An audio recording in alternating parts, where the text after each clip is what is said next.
Okay, folks, this is a continuation of the previous video. My phone cord accidentally hit the record button, and that's what accidentally concluded the first video. So I'm just going to pick up right where I left off at in the first video. Wow. From, I forget how many miles now, I have to look up my article because I did post on this. Today's date is Monday, May 14th, 2024.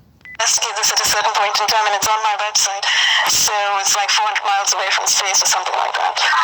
I remember that in the interview, the bit that I remember is that she said that the very first ships that they developed, they just, as a laugh, were seeing how far they could pick them up. And it was something like 30 feet, but they used literally just a grill as a basic antenna system, and that worked already with the most basic thing. And they were amazed that they could still pick up the signal, so the most rudimentary antenna system. But the one thing I wanted to say is talking about chips, and this is really extremely important for court cases and evidence. I would like everybody, I would like to advise you, if you feel that you've been implanted for court use, get hold of a copy of the Global Brain Chip and Messages, written by the expert Dr. Hildegard Staninger down here. And the reason why I really recommend that you get hold of a copy is because as soon as you do, you can open the book, and inside the book she actually shows you what a brain chip looks like. This is a brain chip, people, that was taken out of a patient in 2011, and this is a nasal chip, and you can see antenna system, still antennas sticking out. So because it's a book, I can't just scan it and publish it for all of you guys, but there's measurements here.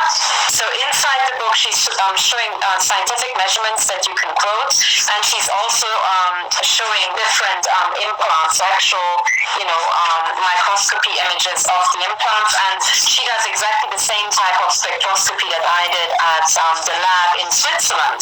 So you can quote all of these things, and most astoundingly, and this is when I got the book, and I had to flee my flat, because I was machine gunned. So I took the book somewhere into the middle of the countryside, and I sat down and I had a coffee, and I thought, okay, here I can read this book in peace. And I opened it. On the first page, the introduction, and in the second paragraph is just the following line that suddenly made suddenly my entire life and all the targeting made sense, because she says, currently we have now the interface of artificially intelligent medical devices that will treat cancer and critical care patients remotely. And by the way, you have to know that the entire medical industry is totally filled with cartel people. The organized crime cartel thrives and makes money off this. What this means is that cartel signaling and the gangster talk, the code words, will also appear in scientific language. This is something that I had to use. So when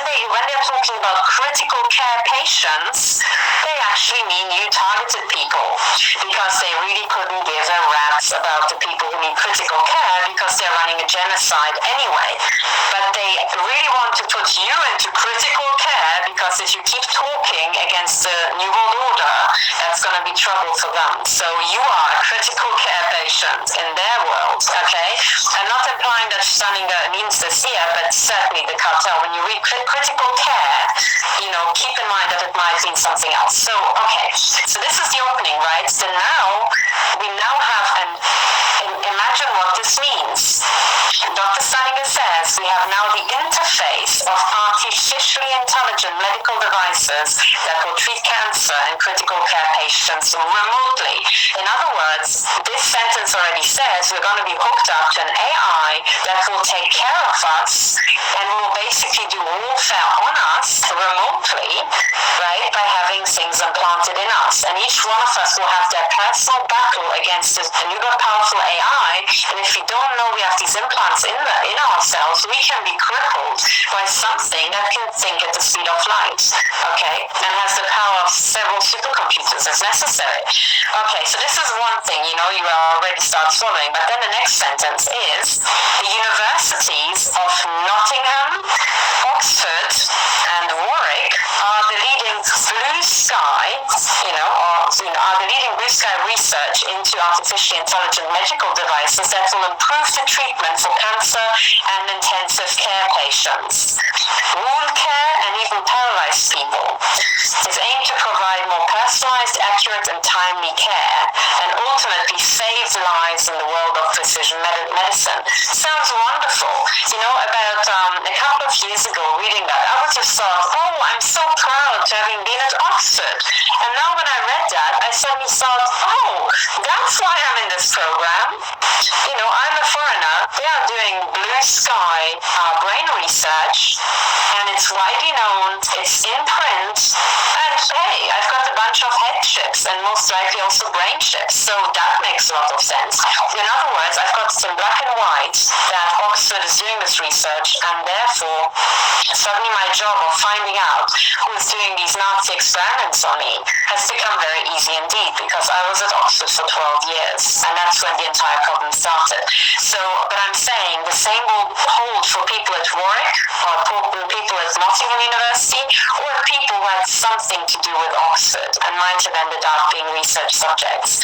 So all those people who were not connected to these universities, you can still use this book, because it's absolutely, I mean, I can just flick through it, and it's just image after image after image that you can scan and put straight into your quote bundle as evidence, as scientific evidence.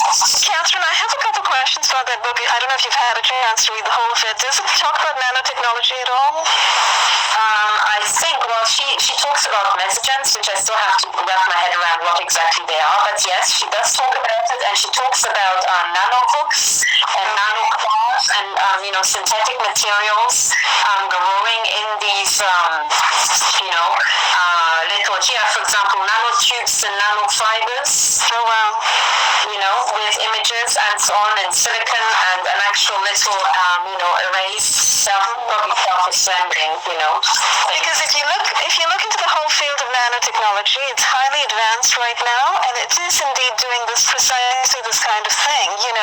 It's working with precision medicine initiatives, and it's creating tiny little bots and self-assembling thingies and devices that are able to enter the human body, traverse the veins, the arteries, coagulate, self-assemble, replicate, as you indeed found out with your analysis of Melanie's throat implant, right? Because that presumably is something that's self-assembled in her throat. It wasn't implanted wholesale. It was self-assembled from tiny little nanotech, right? I think in the case of Melanie, what happened is that she actually woke up with a huge surgical scar in the morning in her private. She did have a surgical scar. She did have a huge surgical scar, and it was actually a huge lump. But as she went to work, because she couldn't do anything, she had to go to work, and she didn't know what the hell it was. She said that this thing started, but really macroscopically started moving itself into position by itself as she was at work, and she felt this thing move. Now, she says that it was even moving at rest, and when I had to figure out how that could be done, I mean, of course, you can have remote-controlled little micromotors, but also a very easy way to do that is to use memory alloys and just heat them with microwave radiation.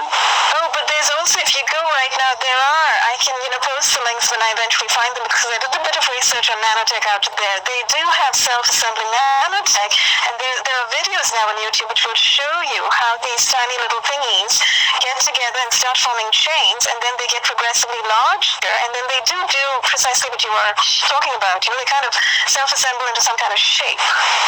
Yeah, exactly. I think what I have seen is certainly fibers growing, and that happens a lot. And actually talking about diagnostics that people can do, I have seen scans of people where they use ultraviolet light, known as black light, and you can see the fiber network under the skin. And this fiber network should not be, naturally, your body should not be reflecting, this sort of light, or should not be showing up under ultraviolet or under black light, but it does. And you can get black light torches, off Amazon, off the internet.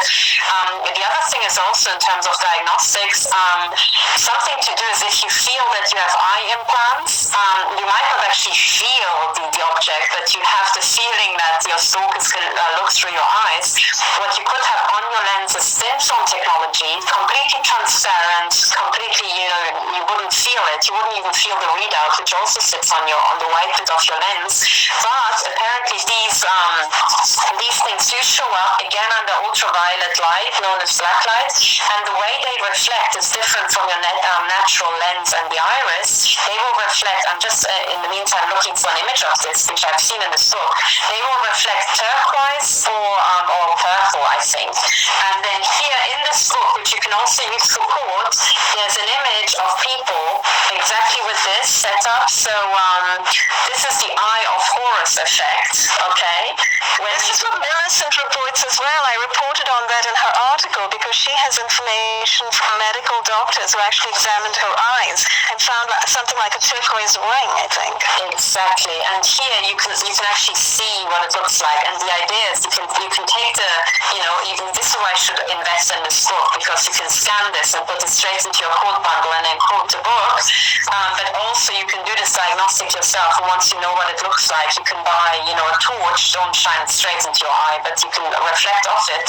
And what this means is if you get this odd effect and compare it to people who are not targeted, what this means is you just have a very thin crystal layer on your lens. It's like thin film technology. It's transparent crystals, but they can be used as a readout. So it's almost like having a little, LCD camera lens, in your eye. And then, of course, they can see exactly what you can see as well, Yeah, absolutely. I think it's so important to sort of just speak openly about all of these things that people are reporting and people are finding, and for which we do indeed find evidence and correlation, in books like this, which are actually speaking openly about the technology that's out there. And because what we are actually reporting is, harmful, pernicious, non-consensual implantation of all of these medical devices and nanotech. So.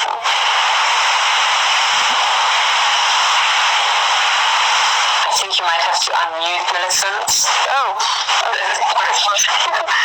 That's when she was gone. Did that do it? Not yet? Oh my goodness, so they're not letting me unmute those. I can still see the mute symbol. Oh boy. I'm trying to unmute over here. This is just a joke. I mean, really, the hacking is getting yeah, worse. This is hacking. It's definitely hacking because I'm not muting her here. Catherine, can you try from your end? Because I think you may have done it from your end where you muted her. Unfortunately, I'm not a moderator and the symbol controls. Yeah. No, now the symbol is gone. Now we should be able to hear her. Say something else. Hold it. I can't hear you, Millicent. You can't? Oh no. Well, the symbol is gone, but I still can't hear. No, I can't hear you. Oh my goodness. No. Can you see me? No, I still can't. Oh no, not again. Can I hear you? Oh, yeah, now I can hear you. But I just realized something. They've moved the volume down. I did not do this myself. I've just moved the volume up for all of us. Someone had moved it down. This is so bizarre. This is our control room, supposedly, on my desktop, and it's been moved down. So I moved it back up. Wow. So, Melissa, we were just talking about all of those different kinds of, implanted devices that you certainly have reported and you've found medical evidence for, right? Right. And Melinda Kidder did it with the black light. Sorry, just before you start, can you turn the screen down? Because bit further. Okay, now I can see you. Thank you. Sorry, that's perfect. That's bizarre. It's bizarre. I could not get my tablet repositioned so that it would show me. But Melinda Kidder used the black light to identify the purple ring around my iris. But when I'm wearing contact lenses, and contact lenses are as clear as plastic, as saran wrap, you can see the purple ring. Wow. You mean somebody without any kind of, zooming in device, like, what do they call it, magnifying lens, can see it? With the naked eye, right, you can see that purple hue around my iris. So it must be something, because because if you put the contact lens on, then that already has a different refractive index, and sometimes it shifts the colors. So you get this frequency shift sometimes in the material, just separates out the colors. So then if it makes it visible, it means that it double the refractive index of the implant plus the contact lens amplifies the effect of the thin film technology that's on your lens. But it's really good to know for people. So maybe buy some. In Europe, you have these disposable contact lenses, with no strengths or barely any strengths. You can buy it for a few euros, and just put it in and see if you can actually tell a difference. That's an idea, because that's exactly what I do when I'm wearing the contact lens. You can clearly see it. And is it something that a hard lens that you're wearing?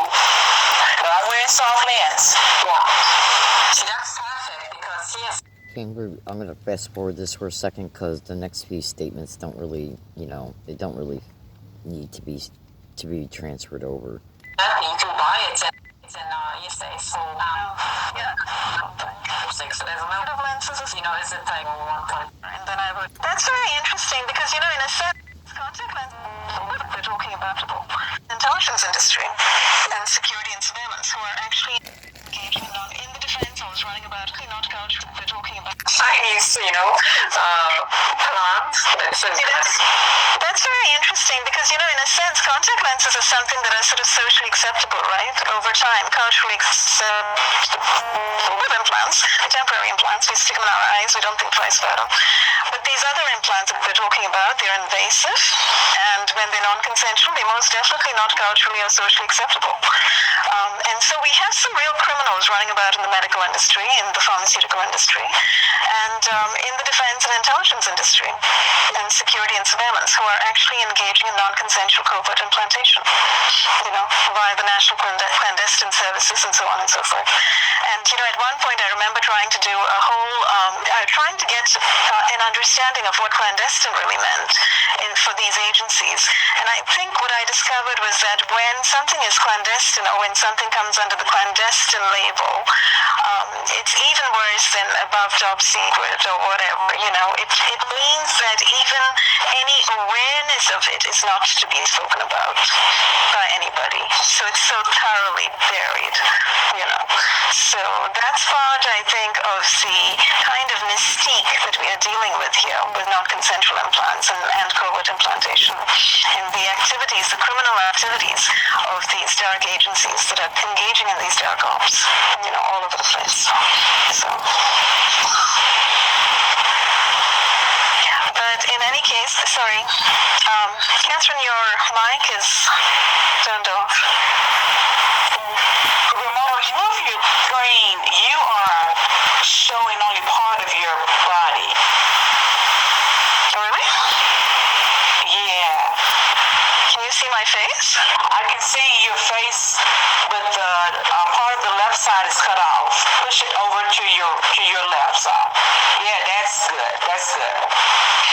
Okay, I'm wondering if the kind of the video that's showing on each of our desktops is accurate or not.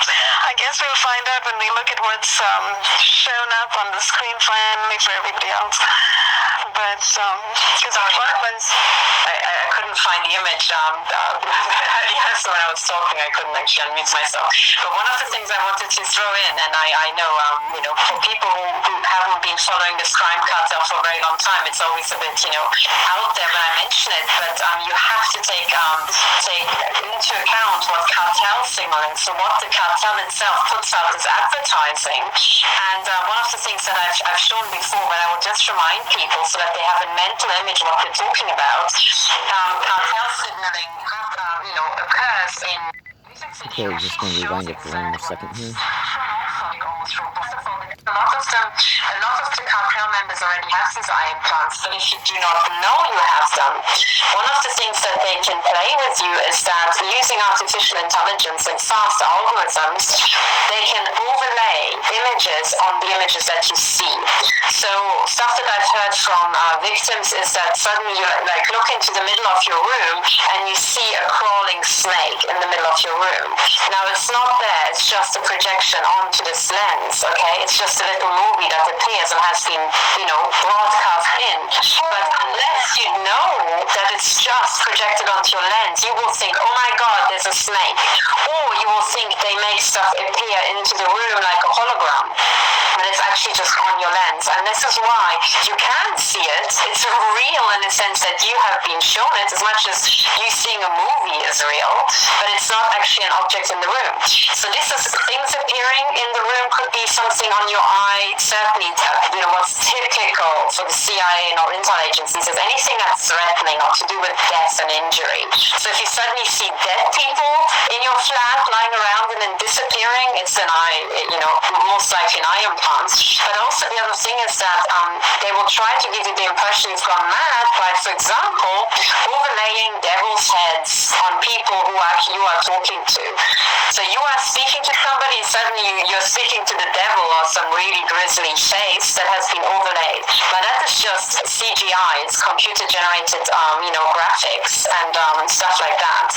And that is just the kind of game they play with these stupid little implants. So, and they can also do CGI, can't they, through the BCI, CBI interfaces, the brain-computer interface, right? So they are pumping in synthetic images through the brain-computer interface. And again, that's the story of a brain chip. There's a neurochip involved, so there's an actual physical device. There you go. So this is something, this may sound like very esoteric information to some people, but this is modern science.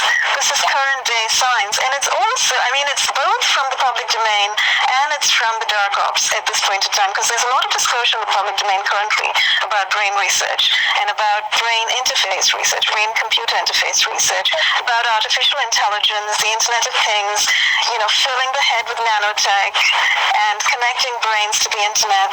If you recall, just this last week, in fact, Sherry sent us around that video, right, from MIT Media Labs of that guy with a little bit of a little device stuck over his left ear or something and connected to his brain, whereby he was able to think a thought, project it onto the computer screen, and then make things happen. So he was showing synthetic telepathy, but through this brain device. He was able to order the 60 Minutes producer, the young producer, pizza, based on his instructions to the computer and through the Internet. And they did eventually get pizza at the end of that show. Exactly, and I just would like to flash up sorry, Millicent, you can talk. In the meantime, I'll just flash up the actual video that we're talking about. It's a 60-minute interview with this young man here, and he's got this little device that actually reads his brain. And by the way, open brackets, just something that I wanted to tweet out but didn't in the end. If you look at the age of this young man, I think he was born after the start of the 1980s. Maybe in India, but maybe in the US, judging by his accent. And this would mean that he's most likely brain chipped, according to the research of Millicent, because of Ronald Reagan's Immigration Control Act that allowed all Americans to be chipped at birth, open brackets, brain chipped, if they were born after 86 or 87, I think. So heck knows what this little device is reading out inside his brain or in his throat and so on and so on. So don't just think that it will just work just if you put this plastic thing around your ear. There might be a lot more covert tech in all of us that makes this stuff work. And I guess that was his right here as well. And there's a very important point to be made about that young man, actually. So he's an MIT student, young Indian guy, as you said. I couldn't tell either whether he's from India or from America, Indian American or Indian or whatever. In any case, young guy, MIT student, high tech, right? MIT with its vision of high tech. MIT has very close connections to DARPA, everybody should know, and gets massive funding from DARPA. I think DARPA, in fact, has a big office at MIT because I've been down there and think I've seen it. So So when you think MIT, think DARPA, think the Pentagon, think the Department of Defense. They're very closely tied, all right? So here you have this young so-called genius whiz working on this brain-computer interface, etc., etc. But the way in which it's being presented to all of us in America and to the world via 60 Minutes, this little cozy little conversation, all, laughs and smiles and la ha ha ha, and, the young producer saying, oh, I'd love to have some pizza, and can you order me pizza? And let's see if we can order pizza. And then they order pizza, and it's like, oh, it's all about pizza. Well, actually, this brings up Pizzagate, but apart from that, this is a way of gaining consent from the American populace. This is a way of packaging this with a bright red bow and saying to America, look, this is wonderful. Connecting our brains to the internet is simply fabulous. We just have to look at the screens and, we just can order pizza anytime we want or get Chinese takeout or whatever. We don't even have to speak anymore. This is about manufacturing consent, and I'm especially peeved about this. I wrote a long article about consent of the governed versus exemptions to informed consent, which are written into the common rule, which is America's version of the Nuremberg Code over here, which is supposed to prevent medical institutions from implanting people non-consensually, okay? But we've got exemptions to informed consent handed on a platter to the intelligence agencies, to criminal justice, to the DOD, to the DOJ, etc. Massive numbers of institutions and agencies, okay? Exemptions to informed consent. But if you really examine that and ask yourself the very simple question, how does it sit with every American to be told that it's okay if randomly and covertly Americans are picked out of the populace and non-consensually implanted, sharp shot, whacked with nanotech or with biomems when they go to a swim meet or go to the library with their daughter for their daughter's Latin class? How does it sit with every American to understand that this could happen to you, your daughter, your granddaughter? These are the kinds of questions that Senator John Glenn raised, in 1997 that have still not been fully addressed by the human rights world over here, nor by the human research production industry in this country, or the world. So that's what I was asking in that article. How does it sit with people to know that these exemptions exist, that any one of you could be attacked in this way? Do we have consent of the governed in this regard? And my answer to that is, no, actually we don't. Most Americans would say, no, I don't think that's cool, right?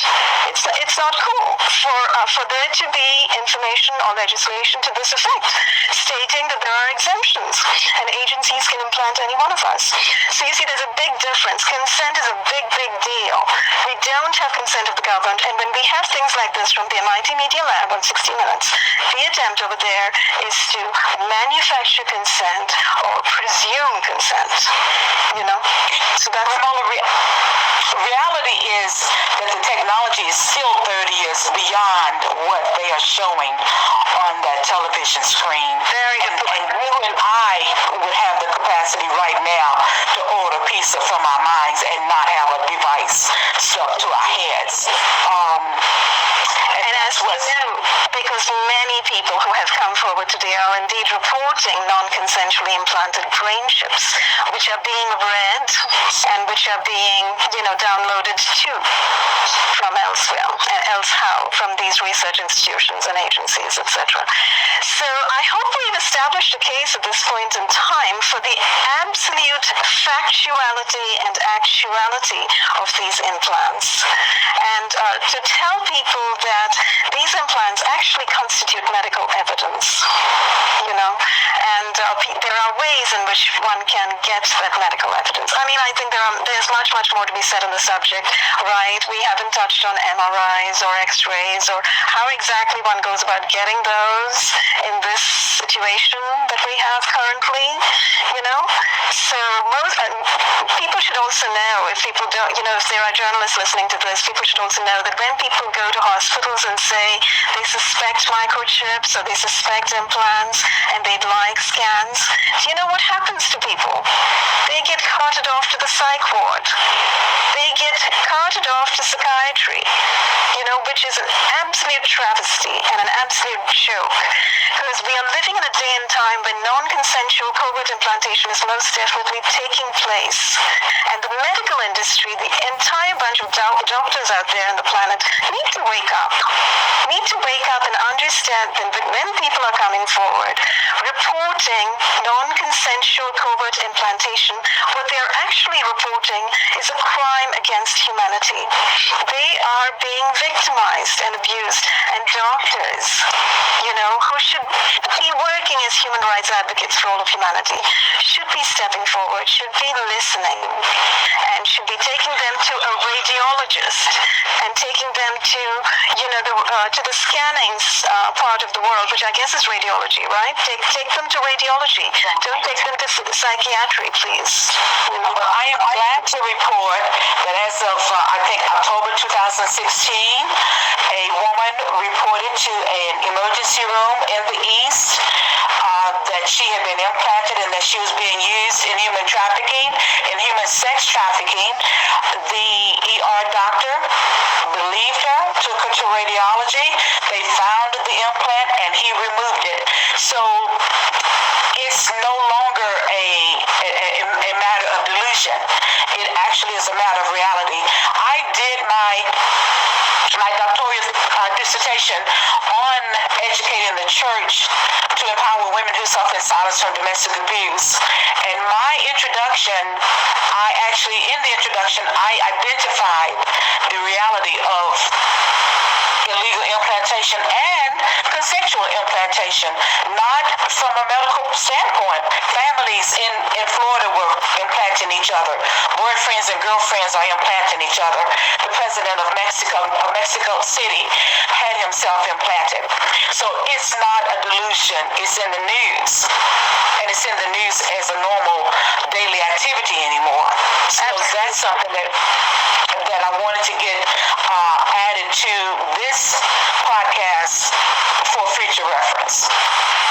Thank you, Melissa. And that was actually brilliant. That's a brilliant reminder. Yes, I do recall that story where this young woman, and I think it was an undisclosed hospital in the United States, who actually went to the ER emergency room, and showed the laceration on her body and mentioned that she was being sex trafficked. And then they opened it up and they found, I guess they x-rayed her first, and then they found the implant. It was a tracking chip of probably a very chip, possibly a very chip, I should say. I remember seeing that article, and the one comment I would like to say about that article is that it actually is very beneficial. So you can search it and you can find it, and you should convert it to PDF. So print the PDF and include it in your court case as precedent, a documented precedent. But I also remember distinctly that at least the articles I've seen on this case showed the old style tracking clip where you can literally see the coil by eye. It looks like the size of a grain of rice, and that's the berry chip. That's the big fat ricey grain berry chip. You're right. It's the big one. Nowadays they have them much smaller. You're right. Exactly, and that was, I thought it was good, but at the same time, it reaffirmed this image that this is what these chips look like. Oh no, those are what the chips looked like 40 years ago. We're way beyond that, so keep that in mind.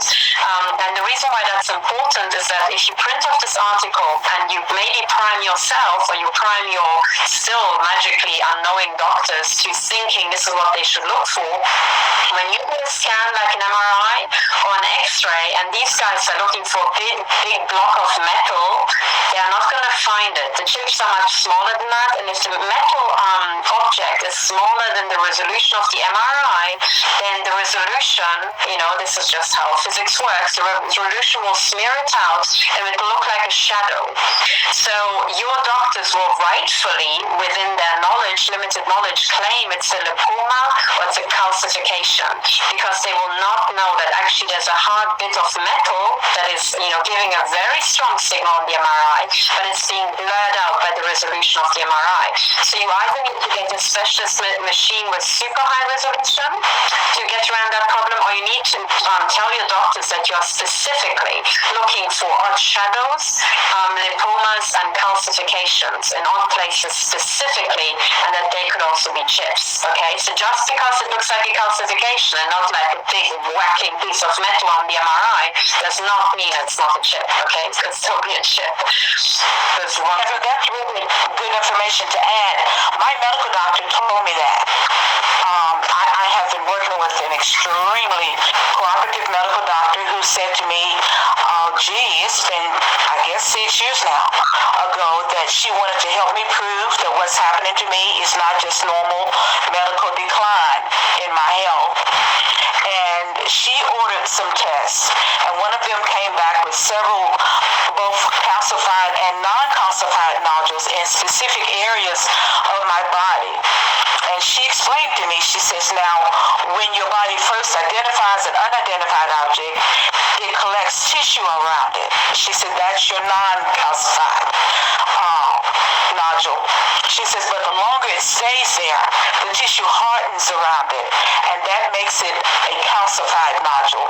But she did indeed emphasize that it's an unidentified object in the center of it, just as you have described. And I'm telling you, the areas that CT scan found these objects in my body is quite upsetting. Yeah, and you know what, this is another thing that we should mention as we're talking about medical tests, is that you also do not think that you will just have one chip. In my experience, you will have at least 2 dozen. Okay, so don't freak out about it, you know, let not the thought of it freak you out, because hey, I have at least 2 dozen chips, probably more, you know. Millicent, I think, has 53, is that right? 51 or 53? Well, there were 53 that Melinda Cuter found. There were, though, many more found in my head, face, and neck by MRI. No, and also the ones, the calcified and the non-calcified ones, were not identified in either of those 2 testing. So there's near 100, I'm sure. Yeah, so I think this is one thing we should keep in mind. And on that topic, I would like to show one bit of a scientific article that is super important for your court case. Okay, now folks, this video right here, unfortunately, is the second video of at least 2 videos that were made on today's date, which is May 14, 2024, Monday. And I might make a third video in a little bit, because I'm feeling a teeny bit better than I was when I was making the first video. Now, I want you to listen to me very closely. I'm going to do 2 more things before I conclude this video. And if you can just give me a second, I'll show you what I'm going to do. First, I got to do just one thing here real fast that's kind of competing for my attention. Oh. Okay. Now, in the first video, I played an audio from a microcard. And the date of that audio file was from December 9th, 2023. Excuse me, please. And it's just, only a section of the audio was played concerning my visits at Scripps Mercy Hospital out here in La Jolla, California, San Diego. And I gotta interrupt my statements for a second because I'm in a little bit of a fix here. I'm in a tight situation. I'm trying to deal with it. It was unexpected. Oh, Lord.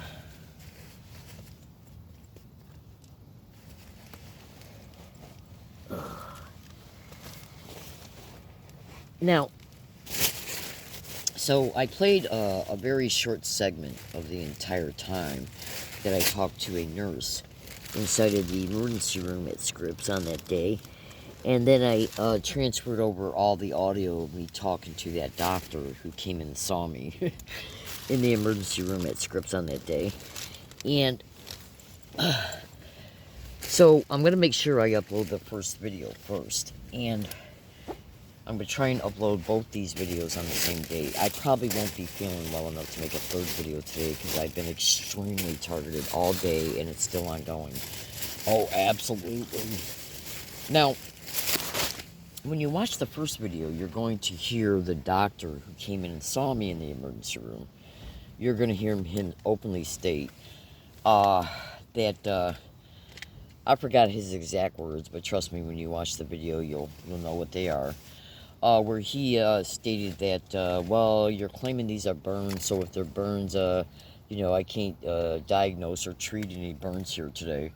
Now I'm going to keep it. Excuse me. Make sure that you keep this mental notation in your mind about this, because I'm going to be making at least two other videos in the upcoming near future about this particular visit. And so you can hear, so you can have a more thorough understanding about a couple specific details related to it. And they're pretty important, folks, so just please stay tuned. Now, so basically the doctor ended up trying to claim that he could not, he tried to claim that he could not diagnose those things that I showed him through the pictures, and by, I literally had to take my clothes off and put a gown on. Bear with me 1 second. To put a gown on in order to show him the burns that were on the side left armpit and left torso. The left torso and the left armpit. Okay, now the pictures that I've shown in, I think it was in the first video, I'm not sure if it was the first video or this one, because I got a split migraine right now. I mean, it's extremely bad. Okay, so I did end up showing some pictures either in the first video or this one, but those pictures ain't nothing compared to the other pictures I got that were on my armpit, on my neck, and on my side torso that I ended up showing that nurse. So when you watch the first video, you're going to hear him state that I can't say if those are burns or not. We don't diagnose burns here or something along those lines. Or we don't have anybody here that can diagnose these as burns or whatever. You could clearly see they were burns.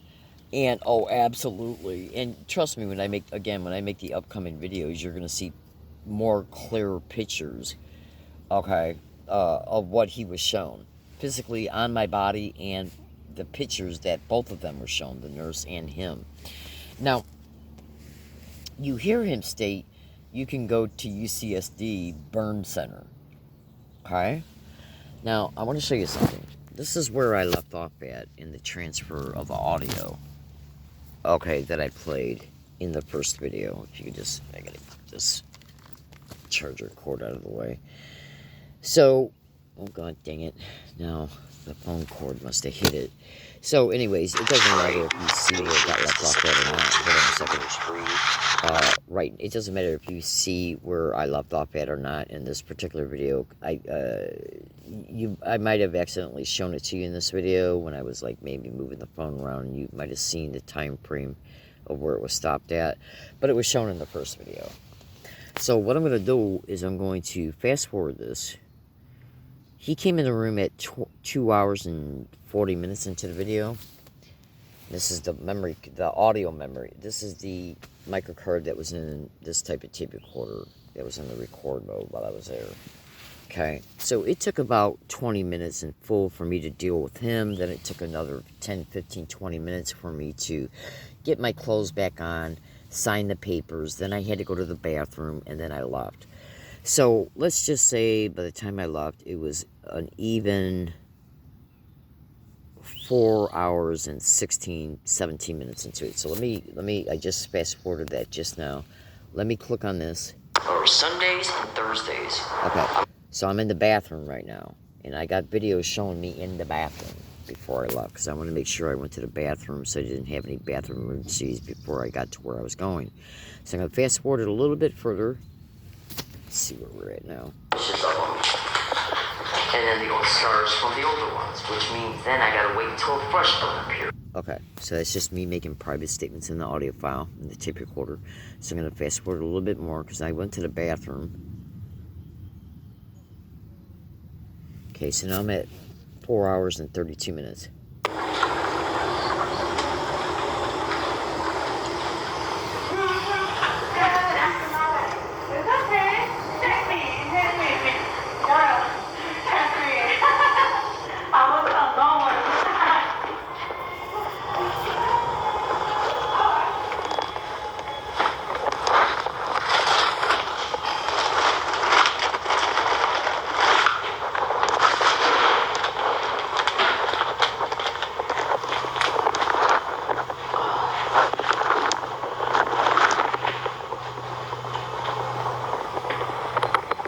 I think you can slightly hear it in the background.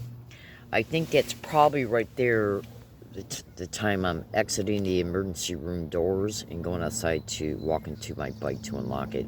And you sort of hear a song playing in the background, so listen carefully.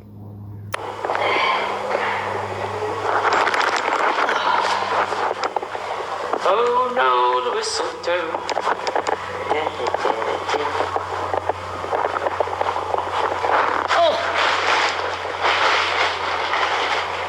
Nope, I might actually still be in the bathroom. Bear with me a second. So let me fast forward it a little bit more.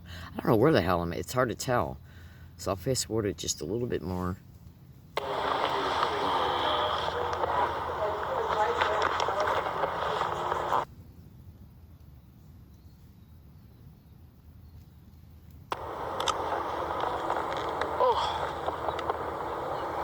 Okay, sounds like I'm finally outside.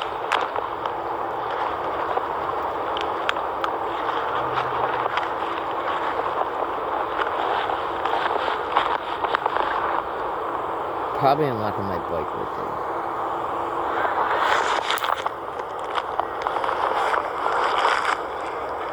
Hey, do you guys know today's date? 12/9. Thanks. I'm at Scripps and I'm trying to pick up that fucking that tone sound of the environment. I hear it, but if it's not being picked up, that means then that it's the alarm on this property. I shit you fucking not. Okay, now what I'm gonna do now is I'm gonna get out this Bluetooth speaker and I'm gonna turn it on.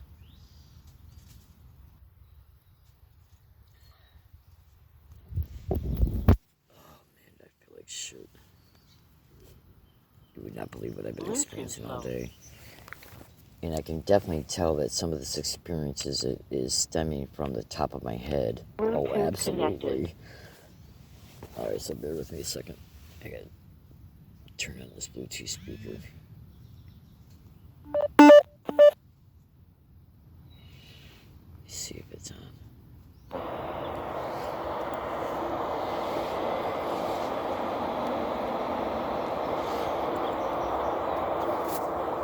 I bet you 10 fucking bucks this ain't picking it up.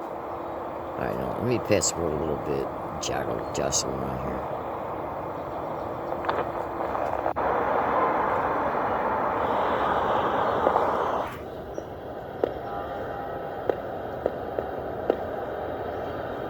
Alright, so I think I'm gonna get to the trolley station, so I gotta go back around. Oh, thanks. Yep. And today's date's December 9th, right? Thank you. So that's the paper dedicated to today. Okay, let me set the phone down just for a second. Oh, I gotta go to the bathroom. Oh, I appreciate it.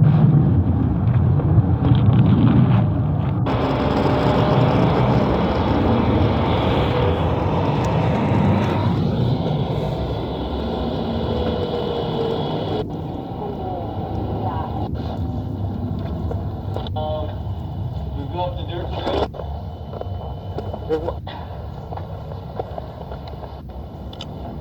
It's very hard to follow these instructions because, for one, there's too many obstructions for me to be able to see what you're pointing to. Follow the dirt path and you'll run right into that elevator. Why don't you just say follow the yellow brick road? No. Oh, okay. Fucking country. And that fucking little dickhead comes in and tries to throw me a curve saying, "What are you, a diplomat?" I mean, can you read that fucking shit? They were trying to make it sound like I was fucking crazy on my own video file. Let's see what they got over there. I put the camera app back away.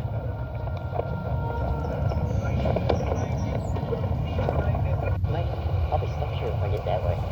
Why? Oh, I'm already stuck in here. Okay, now. Okay, folks. So I finally kind of found the part that I'm the part that I'm looking for, but I'm only going to play a small section of it because I gotta lay down. I still got stuff to do before I can lay down.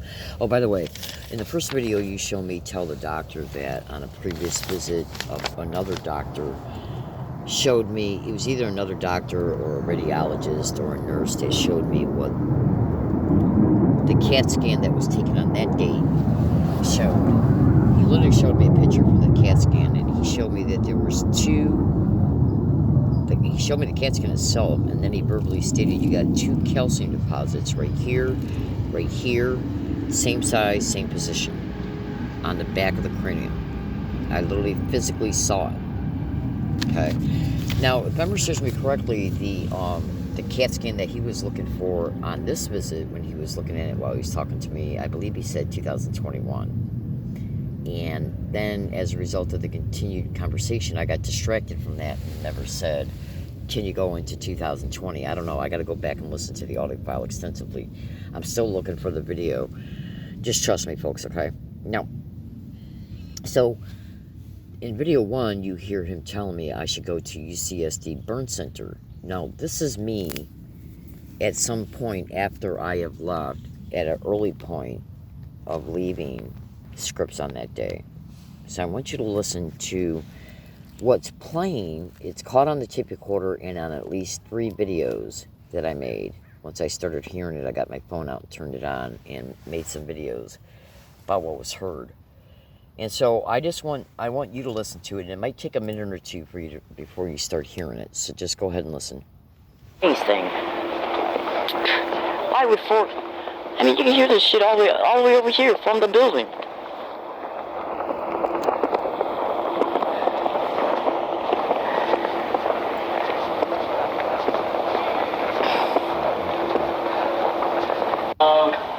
If you go up the dirt trail. Hold on a second, because I want to ask you a question about this. Can you take a shuttle to go there?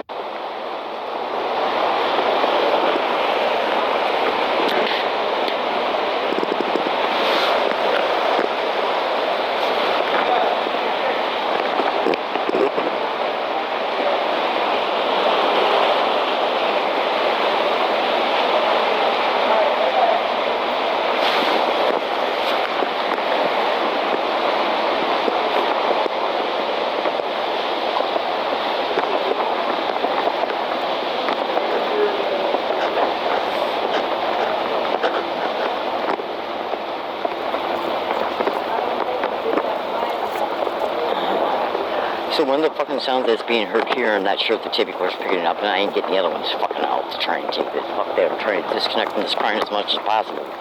It's the same type of shit that's fucking propped up in the wooded area. It's almost identical to a T. And what the fuck are the cops doing here? There's literally 4 cop cars here. Oh, I'll be stuck here if I get that way. I'm already stuck in here. It's a little maze thing. Why would 4... I mean, you can hear this shit all the way over here from the building.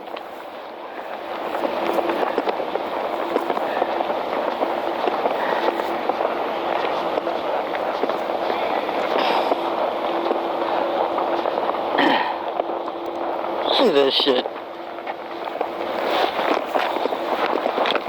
Oh.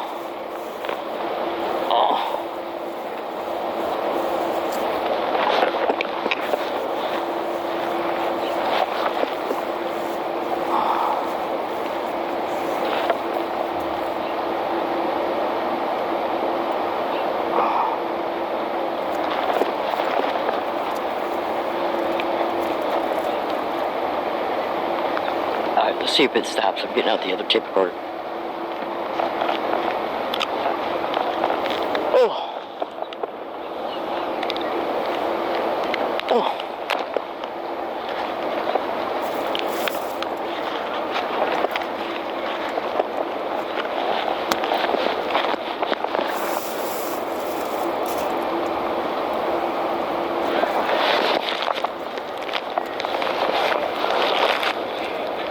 Hey, do you guys know today's date?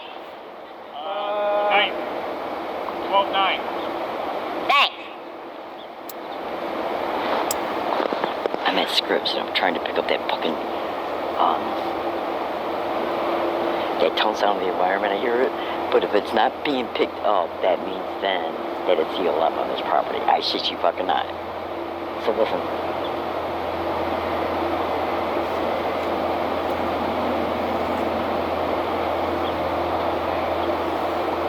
I bet you 10 fucking bucks this ain't picking it up.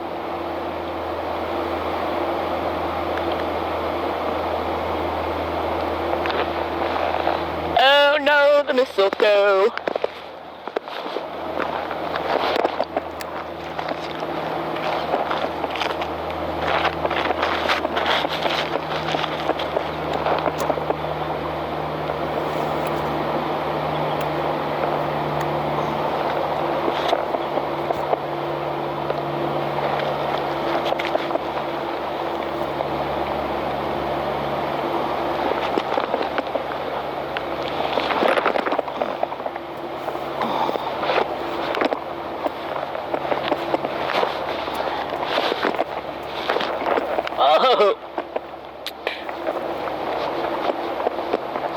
Hey, so that fucking dickhead tried to make it appear, oh, how could you be experiencing Havana syndrome? Are you a diplomat? I mean, oh, absolutely. Because he was told to say that fucking shit because the little fucking whores were monitoring my phone. Like, that shit got recorded on the 9 phone. So how was the 9 phone on when I got it out? It was on and the Wi-Fi was on.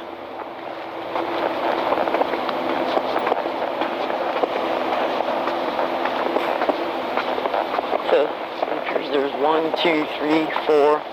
There's 5 SDPD cars doing here. What the fuck is this shit all about? 5 of them. 4 black and whites and one black one. So what the fuck are all these dickheads doing here? Okay, so now you're going to start hearing the song. Okay? And I apologize for the stronger language, folks. So, now, what's happening here is that when I go around that last building that then takes me around a pathway that leads to a sidewalk, and then the sidewalk there's a road, and then you cross the road, and then you're less than, let's just say 400 or 500 feet away from where you can go to the elevator at to take the trolley. Now I want you to listen very close to this music that's coming out of a speaker from UCSD. Now, here's another very important notation to consider concerning this matter. After I got to the trolley station and got on the trolley, some UCSD students got on.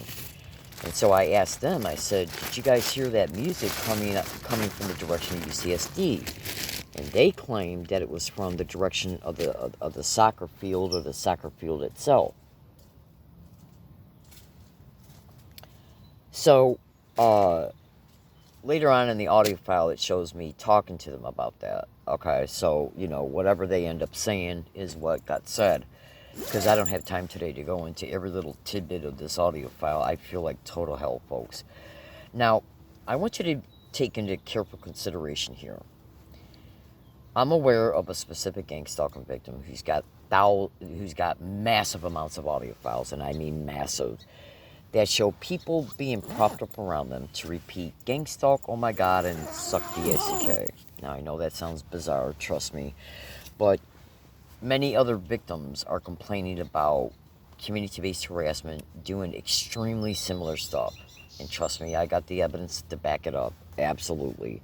Now, what you need to understand, though, folks, is that this crime can use many means, many different ways of communications and this is all over the internet, to force you to hear things they want you to hear. So, remember, as I'm approaching this building where the SDPD cars are at, is when I start hearing the song being played from a speaker from what appears to be UCSD campus. So listen carefully to what is said in this song. Fucking liars. Oh, abso-fucking-lutely.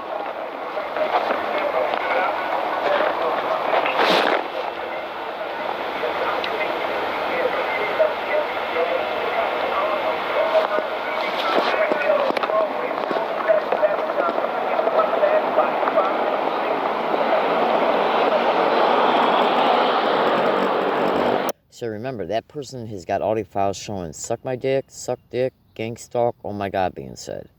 So listen to the song.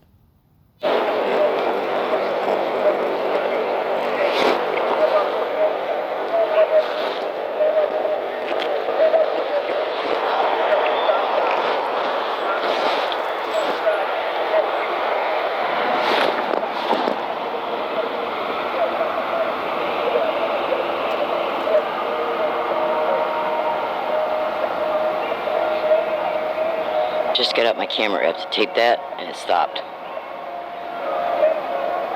Just got out my fucking video camera app to tape that, and it stopped. Okay. Different song started.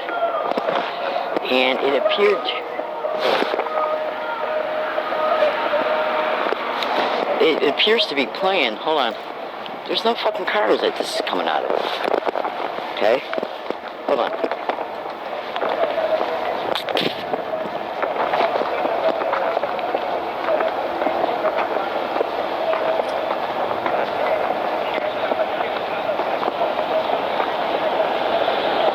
Go ahead.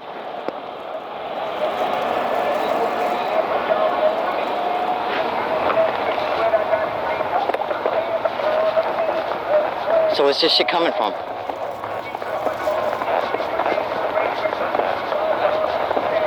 This shit is in the environment. It sounds like it's coming from some type of... Oh, sorry. It sounds like it's coming from some type of stereo thing.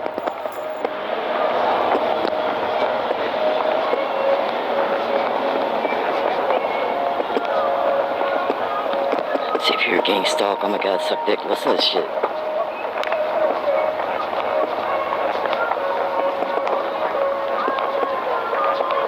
So I put the phone back away. I put the camera app back away.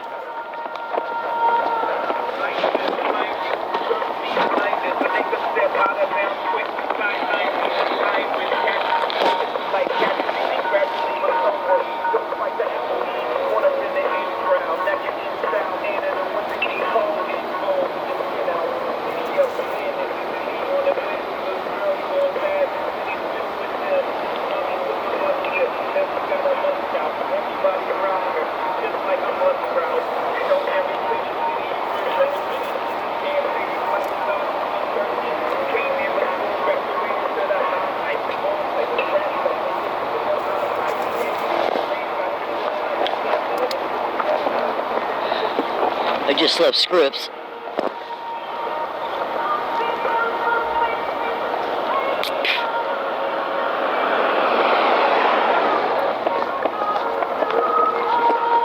Now, one thing you need to understand about gang stalking, and trust me, folks, if you've seen the evidence I got, you would absolutely comprehend this thoroughly and see it for what it is. So, I'm aware of a victim who's got caught on tape lyrics coming out of speakers of establishments. I shit you fucking not. Literally coming out of establishment where a male or a female singer will say gang stalk, and then it will revert to like a rap lyric where it will say ganga stalker suck dick, ganga stalker suck dick, gang stalk, ganga stalk suck dick.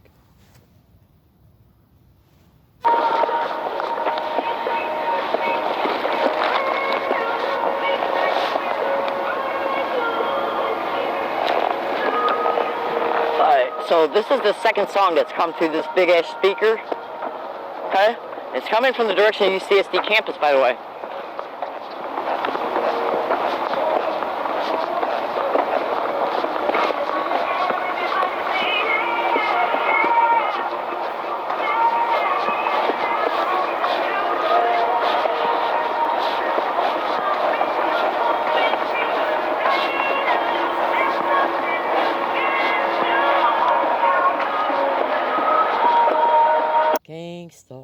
Gang stalk, suck my dick, gang stalk.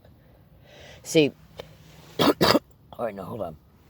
When I make some additional videos, because I gotta let you go, folks, I'm being extremely targeted right now, and I gotta be attentive to trying to get those effects in control and to try and prevent more effects from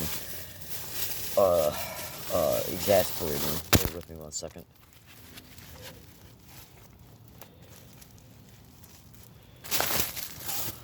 Okay, let me see if I can bring one thing up before I let you go.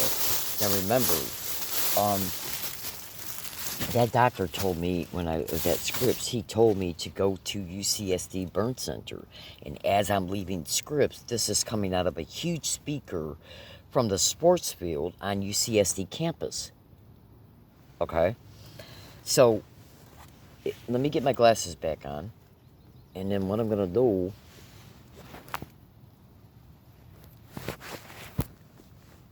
Oh crap, I can't do it because I just remembered I'm making this video through the phone that's in service contract. This other phone is not in service contract. So stay tuned.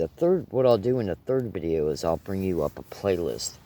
And in the playlist, it literally shows people standing in front, and I got at least 150, 200 audio files showing me experiencing identical harassment at UCSD campus between 2012 and 14. Oh, absolutely. So once you see that, you'll have no problem believing this. Plus, I got other videos on file, online and on file, that show, well, let me just put it to you this way, that would absolutely reinforce these statements without a doubt. So I'm going to play it again here for another minute or two. And what you also need to understand is I also got proof of this crime repeating the identical words and phrases that have been caught on thousands of audio files. And then what they'll do also is that they'll prop up people along a target's routes to say words that got the same phonics of the words that they prop up people along your routes to say. And once you understand what this motive is all about, you'll clearly, thoroughly see it. So I'm going to play the audio just for a couple more minutes and let you go.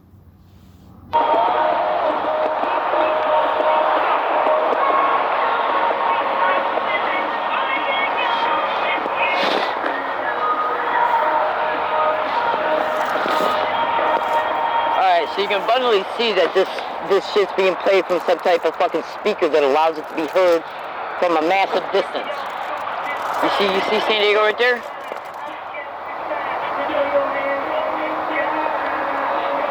Okay.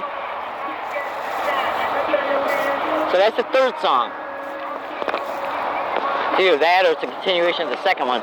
Did you just hear "Suck My D-S-E-K" being said in the song? Now remember, when I left, when I finally crossed the street and got to the trolley station, and once the trolley came and I got on it, some kids got on it behind me from UCSD. Well, they were UCSD students. And I said, did you guys hear what was coming from the direction of UCSD? It sounded like it was coming out of a speaker. And then they said they heard it too. And they said it was going on around the sports field, okay, on campus. So, you know, folks, what does gang stalking do? Well, it does massive amounts of different things, but one of the things that it will do, the gang of gang stalking means more than one person, more than one place. Okay? Absolutely. Universities, hospitals, and much more. So, what these sick little maggots will do, well, what's reported that's occurring, is that they'll privately collude with the doctors, the hospitals, the universities as well, and other places, and force the victim to experience identical harassment and other crimes. So, if you go to a hospital and you say, hey, look, I'm experiencing the Havana syndrome, I'm enduring extreme torture, look at these 3rd and 2nd degree burns on my body, and I got massive amounts of videos and hundreds of photos showing these burns, okay? So,